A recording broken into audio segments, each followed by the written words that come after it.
公元191年，袁绍是天下名望最高的人，也是天下最尴尬的人。陶董联盟已经散了，他顶着盟主的名号，真正能够控制的却只有渤海一个郡。而从行政关系上看，冀州牧韩馥仍然是他的上级。一个寄人篱下的盟主，怎么在没动一兵一卒的情况下，拿走了别人一整个州？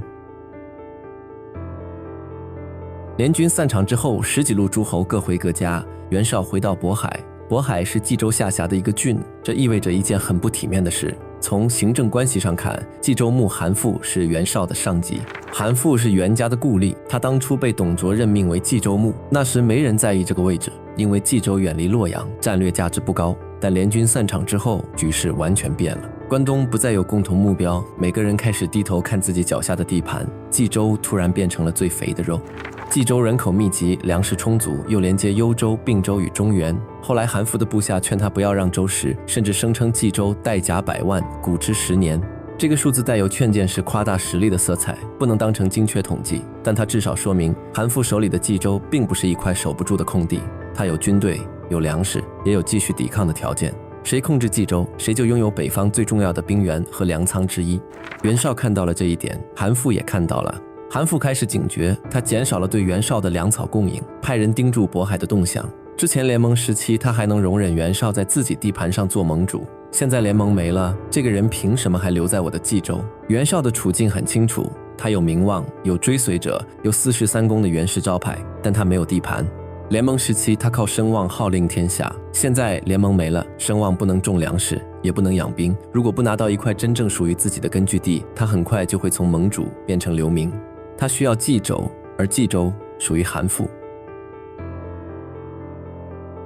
冯基给袁绍出了一个主意，方案的核心不是打韩馥，是下韩馥。具体操作分2步，第一步，写信给北边的公孙瓒，约他出兵南下进攻冀州。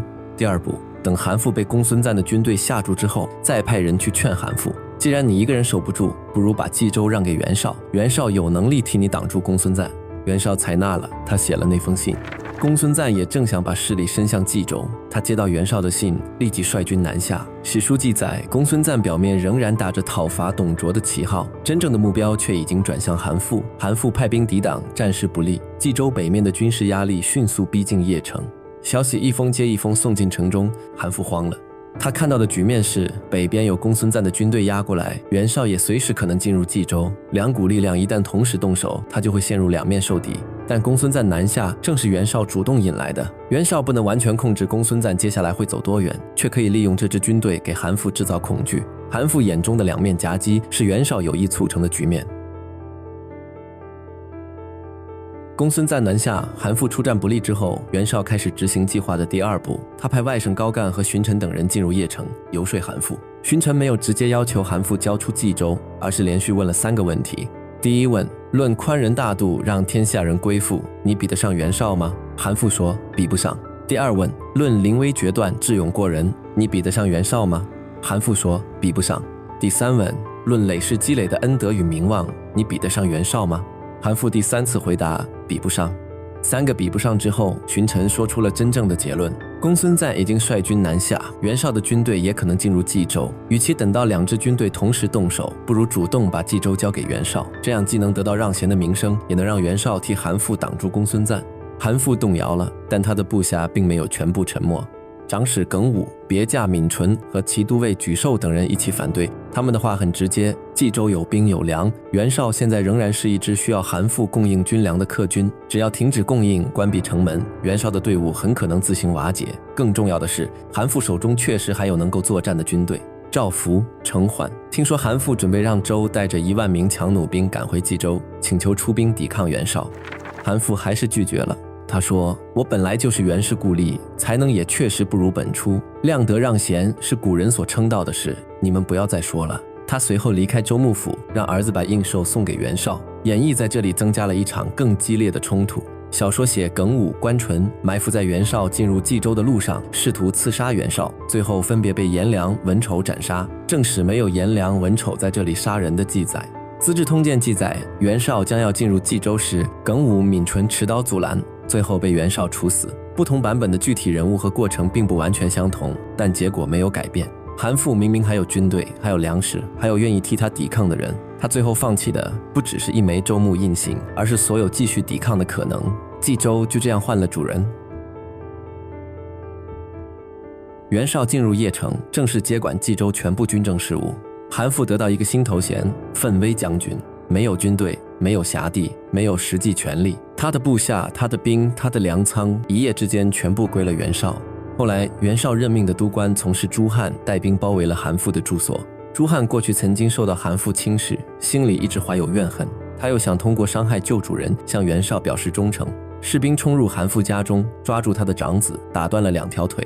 这件事并不是袁绍下令的，袁绍得知以后立即逮捕并处死了朱汉，但这没有让韩馥安心。对他来说，真正可怕的地方正在这里。袁绍甚至不需要亲自下令，已经有人愿意通过伤害他来讨好新主人。韩馥彻底害怕了，他请求离开冀州，随后带着家人去投奔陈留太守张邈。在张邈那里住了一段时间后，袁绍派使者前来商议事情。使者和张邈坐在一起低声耳语，韩馥也在座，却听不清2个人在说什么。他认定他们正在商量怎样处置自己。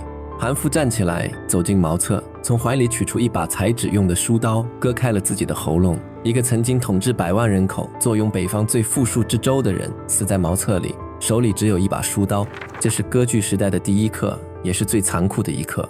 你以为让出地盘就能保住性命，但地盘一旦让出去，命也不再属于你自己。回头看整件事，袁绍从头到尾做对了一件事，他没有自己动手。公孙瓒是他请来的，恐惧是公孙瓒制造的，劝降是荀臣完成的。袁绍从未正式向韩馥宣战，从未破坏故吏与旧主的体面关系。他拿到冀州时，手上干干净净。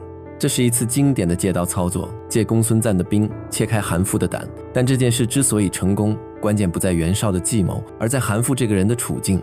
耿武说的没错，如果单看纸面实力，韩馥拥有压倒性的优势。冀州带甲100万，存粮10年，袁绍不过是一个计时客人。如果韩馥铁了心抵抗，袁绍根本打不进邺城的城门。但韩馥不敢抵抗，他的恐惧不只来自公孙瓒那支军队。看看那场会议里站出来劝他让位的人，荀臣、辛平、郭图，这些人不是袁绍安插的间谍，他们本来就是韩馥的幕僚，但他们全部更看好袁绍。他们是真心认为袁绍比韩馥更有资格坐在这个位置上。韩馥感受到了这一点，他怕的不只是城外的敌军，他更怕的是身边的人已经不认他了。一个州牧的权力来源不只是那枚印信，而是下面的人愿意执行他的命令。当幕僚公开劝他让位，当将领沉默不语，那枚印信就只剩下一块铜。这就是割据时代最重要的一课，地盘不等于控制力。地图上写着你的名字，不意味着那个州真正属于你。地盘上住着人、士族、将领、官吏、士兵，这些人有自己的判断。在乱世里，人才和军队会自动流向他们认为能赢的人。袁绍赢在这里，他的4世3公，他的盟主名望，他的人脉网络，让冀州内部的精英层主动倒向了他。他不需要打败韩馥的军队，他只需要让韩馥看清一个事实：你虽然坐在州牧的位置上，但这个州已经不认你了。不过这次零成本获取地盘也留下了一笔账。公孙瓒是袁绍请来的刀，但刀不会用完就自己消失。冀州到手之后，公孙瓒没有退回幽州，他的军队还在冀州边界，他的胃口还在膨胀。袁绍拿到冀州的同一天，就多了一个真正的对手。一封信换来了一个州，也换来了此后数年的北方战争。袁绍没有攻城，没有血战，一封信请来外敌，一场劝降击穿恐惧。韩馥让出冀州，也让出了自己所有的退路。袁绍得到了地盘、军队和粮仓，也得到了一条从今以后必须独自面对的北方战线。公元191年夏，邺城换了主人，城门上方的旗帜换了，粮仓的钥匙换了手，文书上的名字也换了。城中的士族和官吏各自回到自己原来的位置，继续做他们的事，没有人为韩馥说一句话。某条南下的官道上，韩馥带着妻儿走向陈留。他身后是自己曾治理过的州，前面是一段越走越窄的路。他还不知道那间茅厕和那把书刀正在前方等着他。袁绍拿到了冀州，但袁家从来不是一个整体。他有一个弟弟叫袁术，此刻正在南边走一条完全不同的路。